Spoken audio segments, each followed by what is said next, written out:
Part 2. Georgy Dimitrov. Sitting in Moscow, the controllers of the Third International, which is only an instrument of the Soviet government and is entirely dependent on Soviet financial support, consider themselves, by reason of the money they distribute, the absolute lords and masters of the communist parties they sustain. Karl Kautsky, Die Internationale, and Zayat Ruslant, 1925. Chapter 7. He spoke deliberately, with the patient condescension of a professional copying with a layman. "Mr. Thorne," he said, "have you ever seen someone who's killed himself with a shotgun? I am moving in a dream. I float, suspended in the fiery sunlight. Sweat burns on my skin, my eyes sting, and when I emerge from the forest onto a road, dust cakes against my lips. Beyond, the woods open up, and now I start running again. He must have come here, I think. He must have come here. The trees are larger, the sunlight falling in long shafts between them. Finally, I see a tumbled-down shack. That's where he is. He must be inside. And so I run faster, and then glistening. Yes, I said, I have."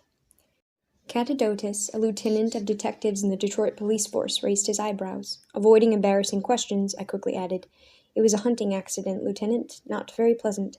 So I know what you're talking about, and I appreciate your concern for Miss Brightman. I just want you to understand that I never met Brightman, and it's stretching things to describe me as a friend, excepting that I'd be happy to identify his body." He hesitated, convenience and duty struggling together in his mind, and I glanced at my watch. It was now 2:20. Early that morning I'd flown from Halifax to Toronto, and then May and I had come on to Windsor, the small Canadian city across the border from Detroit. For 2 hours now we'd been shuffled from office to office in the Beaubien Street headquarters of the Detroit police, waiting, answering questions, filling in forms, waiting again. To begin with, May had stood up to it well, but finally she'd broken down. No tears, no hysterics. She simply couldn't take any more and had lapsed into a sort of blank listlessness. A policewoman had now taken her off, and a doctor was supposed to see her. As for myself, I was naturally distressed for her, but I was also feeling considerable frustration and resentment, mainly at my own impotence. When May had first called me in Charlottesville, I hadn't thought there'd be anything to do. Then in Halifax, I thought I really was doing something, and now, no matter what I did, it didn't make any difference. Warily, I watched Catadotis's face. He was about 50, somewhat old for his rank, a patrolman who'd made it onto the detective squad at the very last moment. His fingers, short and stubby, seemed uncomfortable among the papers on his desk, and his three-piece suit was a shade too tight. As he shrugged, finally making up his mind, his shirt collar pressed into the flesh of his neck. "I don't think it makes much difference, Mr. Thorne. I wouldn't want to sound crude, but he took both barrels of a 12-gauge shotgun right in the face, so there's not much left to identify. I don't see that we need to trouble Miss Brightman. All I need is someone to go through the motions and sign my form." "All right, I can do that." "There's no doubt. You see, it's him, and it's suicide." Yes, he was right on both scores. There weren't any doubts, none in their minds at least, and by this time I was even ready to set mine aside. What I discovered in Halifax was moot, relevant only to the motivation of an act whose details themselves were indisputable. The Savage Stevens shotgun had killed Harry Brightman and had been purchased at a Grosse Pointe sporting goods store with his Visa card. There was no doubt about his signature on the form, and no doubt, too, about the note he left. Written in his own hand, it had been addressed to May. "You know how much I love you, but I can't go on. For me, this really is easier. Your loving father, Harry." He had left this neatly folded on the dashboard of the car, and must have maneuvered himself and the long gun into a practical posture of self-annihilation. The gun braced against the door on the driver's side, his body half reclining on the passenger seat. Finally, overcoming the difficulty faced by all shotgun suicides, Hemingway used his toes, I believe, my father, a stick. He had jabbed a tightly rolled copy of the Detroit News against the gun's trigger.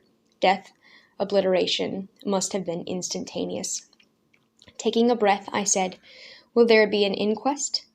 "That'd be routine, Mr. Thorne. What about May? Would she have to attend?" "You understand, that wouldn't be for me to decide. I'd guess they'd want her to, but probably they'd be satisfied with the deposition." He shrugged. "She's Canadian, remember. The M.E. can use a subpoena, but we can't enforce it." I nodded. He cleared his throat. Of course, there'll be one or two other formalities as well. Such as?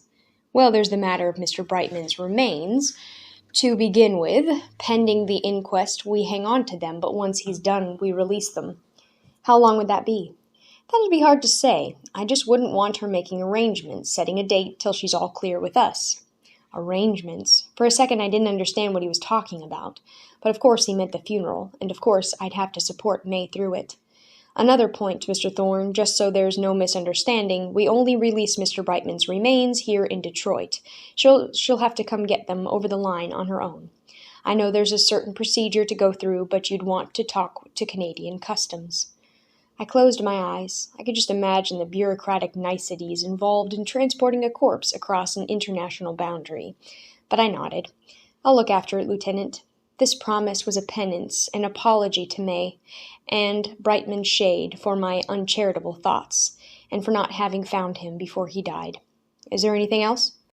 Catadotus shuffled papers on his desk, his eyes screwing into a frown and his lips making small, compressive movements as if he was trying to determine some taste. At length he selected a form and peered at it, holding it a little way from himself. He needed glasses, but was too proud to wear them. He said, "That's about everything, except for the car." "What about the car?" "According to this, they're done with it. We could release it right now, and you could take it straight back with you." "Lieutenant, I sincerely doubt that Miss Brightman wants to return to Toronto in that particular vehicle." His frown was full understanding. "I guess not. I was just thinking that it'd save you a trip." Brightman, it had turned out, had killed himself in the front seat of his Mark 7 Jaguar saloon, a model, if I remembered correctly, that was about as large and conspicuous as the Queen Mary. In a way, the car was now a mystery all on its own. How could May have forgotten about it? The police had found one car, a Buick, in the garage of Brightman's house, but May had never mentioned the Jaguar. She claimed he never drove it and garaged it miles from his home. It had just slipped her mind. Now I cursed the thing under my breath. Couldn't one of your men drive it back? "We wouldn't want to take that responsibility, Mr. Thorne. It would go against policy." Then he brightened. "But supposing you did want to take it back, I'd probably be able to detail a policewoman to go with Miss Brightman. That is, if a doctor would sign she couldn't travel alone. Or she could hire someone in Toronto to come and fetch it, except I knew I wouldn't let her. In the end, I'd get it myself." I sighed. Perhaps I should discuss it with her. He drew the telephone toward him, his huge hand almost swallowing up the receiver. He dialed very deliberately, his stubby fingers carrying each numeral through to the stop, then releasing it with great care. He made 3 calls. The last of these, a source of satisfaction rather than embarrassment, determined that May was sitting right outside his door. We rose.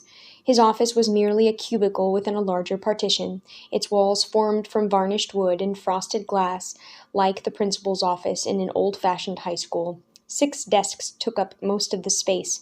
At one of them, feet up, arms spread wide, a detective was reading a newspaper, while a uniformed patrolman scribbled away at another. I crossed the room. There was a wooden bench in a corner for visitors, and May was waiting there. Her face was terribly drawn. She was wearing an ancient navy blue suit, and this, combined with her long hair, like a pretense of youth that has failed, made her look all the more haggard and old. I sat down beside her. On the far side of the wall, someone laughed heartily. In the distance, a phone began to ring, then stopped. I took her hand and whispered, "How are you doing?" She managed a smile. "Better. I let him give me something. I'm sorry, all of a sudden."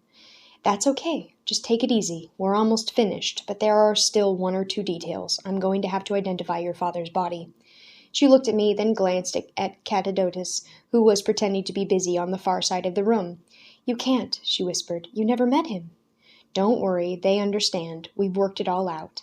Her look faltered, and she turned away. "I don't know. Robert, man, I should at least—" "It will be better like this, believe me." I hesitated, "but we have to decide what to do about the car." She closed her eyes now. I was afraid she might begin crying again. "I feel so sick about it. If only I'd told them." I held her hand. There wasn't much I could say. If she'd remembered the car, the police might have found him. And if only I'd called out to my father, just once, he might have stopped. Yes, that was true. But it's also true that if people want to kill themselves, they'll find a way. I was suddenly very tired. I leaned back until my head rested against the partition. It trembled slightly as someone came in. This was another detective, black, carrying a styrofoam cup of coffee. A phone began ringing in another room. Out in the hall, someone was whistling. I caught Catadotus giving me a look, but then he glanced away. For him, I thought, this scene was routine, and all our terrible emotions were as familiar as the highway signs on the road he took home every night. A feeling of unreality passed over me. I thought about May. Why hadn't she remembered the car? And the question I'd asked last night in Halifax came back again. How much of this had she known from the very beginning? But none of that made any difference now, because this was the end. Besides, we were all liars here. We were all acting parts. May was the grieving daughter, I was the concerned friend, Catadotus was the dutiful bureaucrat. But what we actually felt probably had little to do with Harry Brightman. I wondered if May wasn't feeling relief. At least the suspense was finally over. Maybe she even felt vindicated. Everyone had doubted her, but now all her fears had proved true. As for myself, Brightman had almost passed out of my mind in the past 12 hours. If he had any emotional reality at all, it was only because of the peculiar correspondence his death had with my father's. And Catadotus, behind his concern, only wanted to be rid of us as fast as possible. Beside me, May cleared her throat, but her voice was still rough.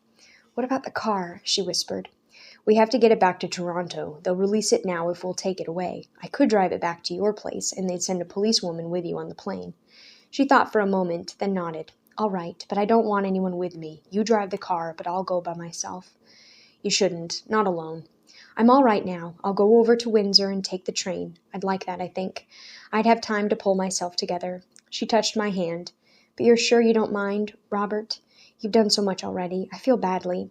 This appeal, given what I'd been thinking, only sharpened my pangs of conscience. In fact, I wasn't at all sure that she should be traveling alone, and I now imagined catastrophe piling upon catastrophe, with May wandering around empty train stations overcome by hysterics. On the other hand, it was clear to me that I was going to end up dealing with the car one way or the other, and I preferred doing so now. The whole business was over, I told myself. I might as well get it over with. I levered myself up and crossed the room to Catadotus. "I'll take the car," I told him, "but she wants to go back alone." His eyes flickered over my shoulder, then turned glassy. "She probably knows best, Mr. Thorne?" "Yes, but get a car to take her across the border." "No problem there." He went into his office. I helped May on with her coat, and when Catadotus returned, we all went outside. November was here. There was a wintry chill in the air, and the sunshine was brittle as glass. In silence, feeling a little awkward, we stood together inside the carved stone entrance of the headquarters building and stared out at the street. Then a scout car, that's what they call them in Detroit, pulled up at the curb, and Catadotus motioned us into the wind. May took my arm as we went down the steps, leaning on me so hard that I had to stiffen myself. She was no mystery now. She was an exhausted, middle-aged woman whose father was dying over and over and over again, but she still couldn't believe it. I said, "Listen, are you sure you're going to be all right?" She kissed me lightly on the cheek. "Bless you, Robert. Please don't worry." "I'll probably be back tonight, but late." She nodded, then smiled almost sheepishly. "I don't know what to say, Robert. If you hadn't been here, I don't know how I would have gotten through this." "Forget it. I'll see you tonight." She gave me another quick kiss, then nodded at Catadotus and got into the car. Almost solemnly, Catadotus and I watched the car disappear, but as soon as it did, I could feel his mood shift. Now, man to man, we could get down to business. And what a business it was. "If you'll just follow me, Mr. Thorne, we can walk to the morgue." We headed down Beaubien. I hadn't been in Detroit for years, but the place seemed even more desolate than I remembered. The streets were deserted. The buildings around us were like the ruins of some earlier, greater civilization, long since overwhelmed. Only by lifting your eyes above the cheap aluminum storefronts and street-level squalor, you could see the remains of past glories, skyscrapers from the 20s and 30s, many of them stone, their facades elegantly carved, their proportions supremely confident. Now most of their windows were boarded up, and behind the grimy glass of others I read faded, despairing signs advertising bargain basements, rents. I felt depression creep over me. From this town, from this errand, we turned a corner onto Lafayette. The morgue was across from the water board, behind Sam's cut-rate drugs. Catadotus signed me in, and I followed him down a hall and through some doors to a long, half-lit, white-tiled room where the temperature was always 38 degrees Fahrenheit, just as it is in morgues all over the world. The banks of stainless steel crypts behind meat locker doors lined the walls. Waiting for Catadotus to scrounge up some official, I started to count them, remembering that night in Brightman's study when I counted his pictures. Yes, there was the true reason for my depression. I'd never discovered their secret, and Brightman, occupying one of the 186 slabs before me, had rendered all my questions irrelevant. Except it turned out he wasn't there at all. Catadotus came bustling back with a frown on his face. "There's been a screw-up, Mr. Thorne. They've still got him downstairs." He led me outside to an elevator. Descending a floor, we stepped into a large, low-basement room. Fluorescent lights gave off a wan blue haze, and the tiles were a dirty brown color. Every sound seemed to echo in the chill air. 4 steel tables, like a line of perspective, were spaced through the room, with 3 men grouped around the one farthest away. I could hear a low murmur. Kidney, 156 grams, spleen, 333. Catadotus turned grim. "Sorry, Mr. Thorne, no reason you should have to go through any of this." I could have told him I'd done the obligatory stint as a police reporter, but that would have been bravado. He marched off. I grew conscious of a wet, washed smell in the air and realized I wasn't trying too hard to breathe. I licked my lips, but you could taste that smell too. I watched Catadotus consult with the men around the table, and after a moment he beckoned me. Unhappily, legs stiff, I crossed the room. Coming up to the table, I told myself not to look, but of course you do. A corpse half covered in a baby blue plastic sheet. But at least it wasn't Brightman. I wouldn't have to look at his guts. For now, Catadotus stepped around the table and gestured me beyond it. Here, pushed casually into a corner, was a wheeled stretcher. Catadotus murmured, "I don't know how this happened, Mr. Thorne. They should have sent him up hours ago." I stared down. Brightman was encased in a body bag, a heavy green vinyl bag like a suit bag. As Catadotus began to work back the zipper, I felt slightly sick. I looked away. The zipper stuck. With a grunt, Catadotus gave it a yank. I forced my eyes back, but he must have worked the zipper the wrong way, or possibly the body had been put in upside down. In any case, my first view of Harry Brightman in person consisted of his ankles and feet, stiff splayed out, the toes separated and curved like claws. "Good grief," Catadotus muttered, and zipped him back up, but somehow the absurdity of all this relieved my feelings, and I relaxed. Struggling with the zipper, Catadotus tried again, but there seemed to be no choice. He had to reveal the whole body to show me the head. Skinny, ribs like blue shadows under the skin, shriveled, an intricate patina of wrinkles where the neck merged with the chest. A smaller man than I'd expected. Harry Brightman, taken by May Brightman with her own brownie, Georgian Bay, August 1st, 1949. I tried to summon up that photograph like a ghost to see how it fitted this late corporeal home. But in 30 years Brightman had changed. The hair, though, was more or less right, still thick, an indeterminate brownish-gray color. As for the rest of his face, there was scarcely anything there. For one ghastly instant, I was back in that woods looking down at my father. But then that passed. No, this mess had nothing to do with me. It had nothing to do with anyone now. Steadying my voice, I said, "He must have held the gun away from his face." Catadotus, surprised at this professional observation, gave me a look. "That's it. We figure 5-6 inches at least. They do it like that if they want to wipe themselves right off the face of the earth." Was that what my father had wanted? Another moot question, as unanswerable here as it was in front of his grave. I nodded. "All right, Lieutenant."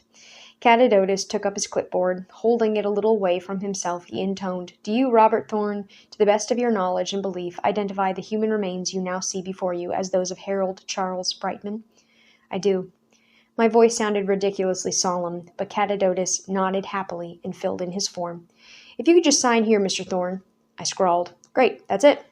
Eyes front, we made our way out. We rode the elevator in silence, though Catadotus gave me one shifty look, as if mildly embarrassed. Perhaps he was wondering if I'd noticed that he'd neglected to zip Brightman back up. But my own performance, I decided, didn't give me the right to criticize others, and when the elevator jerked to a stop, I made straight for the open air. Fussing with his coat, Catadotus said, "Better she didn't have to go through that, Mr. Thorne." "Yes. Anyway, you wait here a minute and I'll get the car, then we'll head out to the pound." He walked away. Turning my back to the wind, I got a cigarette going. So that was the end of Harry Brightman. There was nothing anyone could do to him or that I could do for him. And perhaps it was all for the best. I looked at my watch. Getting on toward 3, I probably wouldn't get away until 4, and I guessed that Toronto was a good 3 hours away. So say 7:30. Not that it made any difference. I'd have to spend the night at May's anyway. But if she was feeling all right, I'd go home tomorrow. Yes, go home, then come back for the funeral. Expensive, but I'd prefer it. Get this out of my mind, get back to work. But then I swore under my breath. The trouble was I didn't want to get back to work. I wanted to find out what happened to Harry Brightman. Fact, someone had broken into my house and gone through my mail. Fact, someone had broken into Brightman's the night I'd been there. Fact, that same person, a Russian, had pointed a gun at me last night in Halifax. All of this had to mean something, but that meaning, whatever it was, kept running up against the last fact. Harry Brightman had killed himself. I'd pushed Catadotus and an earlier detective, the one who'd actually conducted the investigation, about as hard as I could, and there appeared to be no chance of foul play. Conceivably, someone might have forced Brightman to write that note, but he'd bought the gun of his own free will. The clerk remembered him and claimed that the purchase was entirely normal. What I discovered was probably connected with Brightman's killing himself, but now that he'd done so, it didn't make much difference. Nothing could bring him back now, and even if he'd been blackmailed or otherwise hounded to death, discovering the reason, even the person who'd done it, wouldn't do him any good and might only hurt May. Tossing my cigarette into the gutter as Catadotus pulled up, I got in beside him. No, I thought, there was nothing to do but resign myself, sit back and watch this miserable city slip by. The place matched my mood as we turned down toward the river. Something of this must have shown on my face, for Catadotus grunted. "Quite a town, Mr. Thorne." I kept my voice neutral. It was his home, after all. Everyone says it's a lot better than it used to be. A smile flickered. "Mr. Thorne, my father came here 50 years ago to work on Henry Ford's line, and he thought it was a paradise. Now it's like something you pick up on your shoe." I wasn't going to give him an argument. We turned on to Jefferson, broad, empty, and desolate. We passed blocks of low, anonymous buildings, cheap furniture stores, liquor stores, warehouses, abandoned and filthy. Further on, set well back from the road, I saw a large apartment block, a sign in front of it advertising "Elegant and Secure Living." All the faces on these streets were black, though beyond lay Grosse Pointe, with its lily-white park, farms, woods, and shores. But long before this we turned onto St. Jean, part of a veritable war zone. Down the right side of the street stood the empty, burned-out shells of small frame houses. A whole neighborhood had been razed. The fire next time had been this time, and I asked, "That's not still left from the riot?" "Sure, and collecting a little insurance." Porches leaned, window frames dangled, tongues of soot licked up walls. The sidewalks had been abandoned, and thistles and weeds were invading the street. Bouncing and heaving, the car lurched over ruts in the ruined road. On the left, a chain-link fence appeared, with the auto pound beyond. Signs flashed by, "Keep out, premises TV monitored, violators will be prosecuted, tow trucks only allowed in this yard park." Car on street, walk in. I began to understand why they'd wanted to release the car today. In this neighborhood, no one wanted responsibility for an antique Jaguar any longer than necessary. Ignoring the signs, Catadotus turned in at the gate and drew up beside a small shack. I waited while he went inside. A smell of exhaust and burned rubber tainted the air. A winch whined in the distance, like fossilized bones of the creatures for whom they were named. Cougars, Mustangs, Bobcats, Ram Chargers. The remains of thousands of cars were scattered everywhere, and whole body shells, flattened, were stacked up like hides. It was a pop art masterpiece, a landscape of the surreal, and since the cars impounded for traffic offenses were arranged in rows and segregated by make, the place even had the peculiar order of certain dreams. Motown, USA, the perfect expression of the place, I decided, was indeed a museum of road junk. Catadotus reappeared, accompanied by a mechanic dressed in overalls. "This is Jerry, Mr. Thorne." I nodded, and Jerry said, "There's some kind of car you got, Mr. Thorne, but I'll be glad when you take it. Nothing left but the drivetrain. You leave it here a couple more nights." I gave him another nod, and he turned, leading us confidently into the landscape of this strange world. Mountains of tires, valleys of broken glass, defiles of stacked-up batteries and radiators. Brightman's Jaguar was way at the back, and had already been assimilated to the pop dolly style of the place. To its left was an enormous pile of old wheel rims. Behind it, arranged in an arc, were a dozen black motorcycles. Only a naked lady reclining on the car's vast hood was required to complete the ad for some elegant whiskey.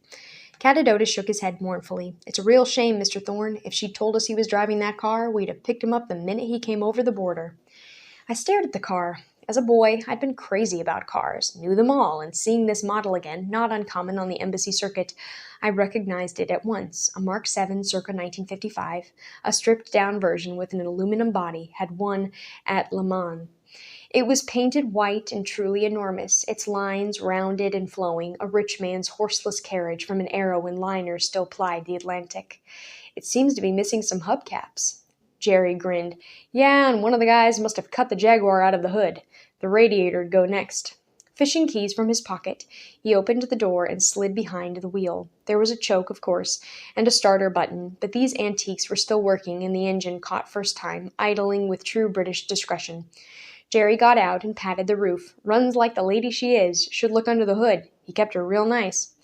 Yet May had forgotten the car's very existence. You couldn't help thinking this, but she had no use for cars. All the time I'd known her, she'd only driven Volkswagen Beetles. This great boat just hadn't registered. Catadotus stepped forward, holding a large manila envelope toward me. The contents of the glove compartment, Mr. Thorne. You have to sign for them, and of course for the car itself. As I took it from him, he handed me a form and I read it through, finding no mention of the compensation for hubcaps or hood ornaments, but I signed it anyway. Received in good order, Catadotus went on. That just leaves us one problem, Mr. Thorne. The registration was in his wallet, and we have to keep that, a personal effects of the deceased. What I did, I had them make a photo shot, and then I wrote you this note. If anyone still doesn't like it, have them call me. I'll do that, Lieutenant. I stepped forward warily and slid onto the seat, halfway intimidated at the prospect of driving this monster. When I took a breath, my nose filled with the smells of leather, polish, wax, the fat, fruity smell of rich car. I looked around. The carpet on the passenger side was stained, and there was another stain. You could see that someone had tried to towel it off on the roof above the window. Other than that, however, it was clean enough. Real nice, as Jerry would say. In fact, as I sat there, I realized how beautifully the car had been cared for.